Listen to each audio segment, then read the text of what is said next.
Yeah. So first of all, you're absolutely right. I mean, Barr's comment about a whack-a-mole game is very apt. Except this mole turns out to have needed quite a big whacking. Clark is we everyone saw him, if they had ever even heard of him, as this obscure sort of milquetoast figure, and it turns out that he's this ruthless, ambitious machine, and that's what Trump was able to try to exploit. Is he looking at criminal liability? You bet. And that's why he and his lawyer have insisted on taking the fifth, because this was a scheme to make Georgia officials essentially overturn the lawful results of the election. There are two crimes that he could be on the hook for. It's a kind of pathetic exercise in exploited ambition by Trump, and yet it came closer than anything I'm aware of to date of actually succeeding, and it would have, if nothing else, engendered chaos in the states and given an opening for Trump to try to drive home different electors and a complete electoral bedlam. And speaking about wackadoodle, whack-a-mole number 129, five random pulls. People are going to go down. We need to save this democracy. So, 1, 2, 3,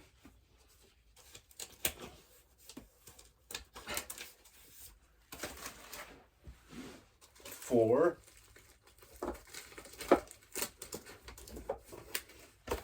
and 5.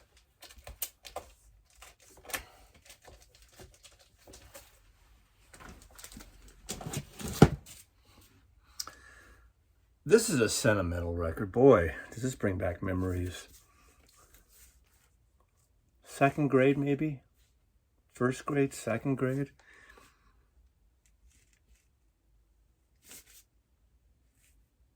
Those of a certain generation will remember a time when you would play instruments, or you'd be first graders and you'd sit around at a time you had music hour.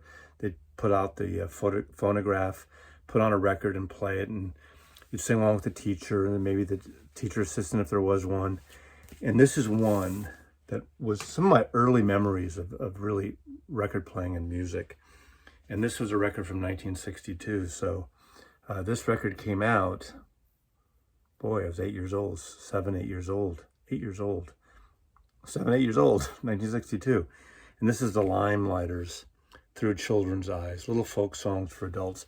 Limelighters were one of those bands around the time of the Limelighters, obviously Glenn Yarborough, and the folk scene as pop music, not as political, more like Peter, Paul, and Mary were coming around this time as well, and this was an amazing record. Glenn Yarborough was one of the original Limelighters, who later would have a hit, Baby, the Rain Must Fall, and this was done live with an audience. And I remember If I Had a Mule, The Train, The Whale, Morningside Ride, This Land Is Your Land, of course. That's when I first heard that. The irony is, This Machine Kills Fascist is what was written on Woody Guthrie's guitar. It's appropriate for this video, I think. So this sort of got me early into commie music, left-wing commie. That folk shit almost caught on. It really did get me into music. And of course, 2 years later, it'd be totally shift when the Beatles came along. But as a young kid, does it have a lyric sheet? Yeah, oh God. I think I found this a few years ago. It's a totally clean copy. $3.98. This is a mono copy, and you can sing with the Limelighters. Those of a certain age will probably remember this. Hey, Jimmy, John, Jimmy, Jack. Well, sentimental here. Limelighters. Who's next? Of course, this is a lot of people's favorite. Who? Great cover photograph by the photographer Ethan Russell, who took the last Beatles photo session that would be on the cover of Beatles Again, Hey Jude album. All those shots, Get Back, Let It Be, that cover. The Stones '69 tour. Great American photographer, expatriate, who was in London and just happened to pull over and find this place and did this cover. A lot of the stuff he worked on from the Lighthouse project, I think that's the project Pete Townsend was working on with the electronic synthesizer, and a lot of those sample synthesized pieces that he created were brought to The Who and presented, that they use obviously in Bob O'Reilly and Won't Get Fooled Again. Fantastic record. I always say I'm more partial to the 60s Who, but you can't deny the greatness of, they became like this arena rock band with this, and it's very majestic record, very powerful record. Daltrey's voice is just insane on this record, but I love everything about this record. Still, Who Sell Out is my favorite Who album. This is from the Coleman collection. This is a classic record, quiet, 200 gram audiophile variation that I got from my buddy who we don't have anymore, and fantastic record. We're really going with like rootsy stuff. The Stanley Brothers, along with, this is bluegrass music, folk, mountain bluegrass. This is a collection. I don't know what year this came out. This is obviously a later issue because it's, unfortunately, it's electronically reprocessed for stereo. And of course, I kind of wish it was a mono thing, but actually, this copy was also in the Coleman collection. I have several Stanley Brothers records, very rootsy records. Coleman had this one, which really surprised me because he was never a fan for the pre-channel stuff. But a lot of songs we know from later on in terms of country music, roots music, Blue Moon of Kentucky, Hard Times, Orange Blossom Special, a great classic song. But the Stanley Brothers, they came out of that whole Bill Monroe, beginning of bluegrass records music. So that's kind of a cool artist to show, because you don't see, aside from the channel Elliott Cruz, you don't see a lot of people showing roots and bluegrass music and the brotherly harmonies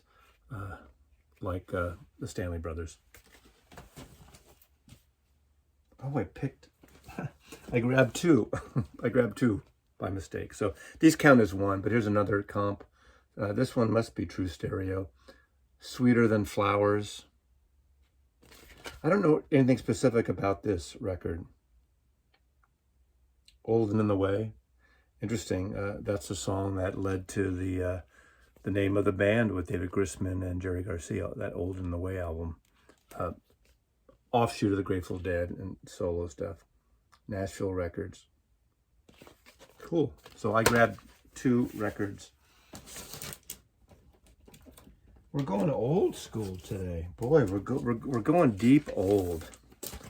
Chad and Jeremy is the duo of during the British invasion in 1964. They're the duo that is not Peter and Gordon. People got them confused a lot because they're folk rock, but more folk-ish British harmonies, beautiful records. One has glasses, one didn't have glasses. So a lot of people didn't know the difference. This is not one of their great records, although they're one of the groups that was covering songs written by Lennon McCartney that Lennon McCartney didn't record. In this case, From a Window is the song Lennon McCartney wrote. Great, great song. It's one of the songs the Beatles gave away early on in 1964 when their songs can do no wrong and became hits. But that's on this record, From a Window. But Four Strong Winds is a Ian Tyson song from Ian and Sylvia. Neil Young covered that song, great Canadian folk singer, and Ian and Sylvia. One of my all-time favorite folk songs, Four Strong Winds. Whenever I play that record, I have to put the needle back and repeat it several times. It's just a gorgeous, gorgeous song. And Neil Young's version is wonderful too, but the original is my favorite. What else is on here? They do a cover of The Girl from Ipanema. Yeah, not my favorite. This is a mono copy, Capitol Records. It's an original OG. With the rainbow capital that we all know from the American Beatle records, all of us of a certain age. Now we're coming something a little more modern. We stayed kind of old school today, but of course, this is a fantastic record, and this is the Beastie Boys.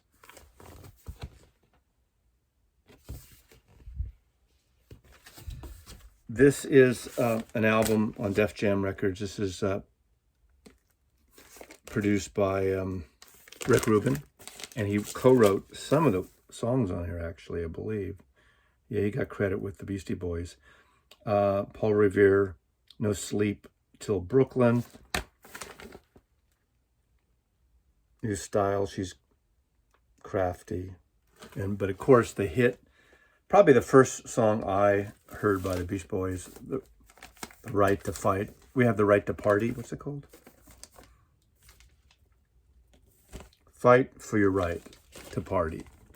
How come I don't know that by heart? I do know it by heart, but I just, out of context with all that bluesy, rootsy music, to have these Brooklyn-based rappers started out as really a punk band first, and then kind of morphed into this, and of course, very original, very unique, and made some amazing records. I mean, obviously, I think their tour de force is Paul's Boutique, which I was surprised they got away with sampling some Beatle music on that, and they got away with that. I don't know how that happened. I think the Dust Brothers produced that, as I recall, but that's a deflection as well. But what can I say? This is a reissue.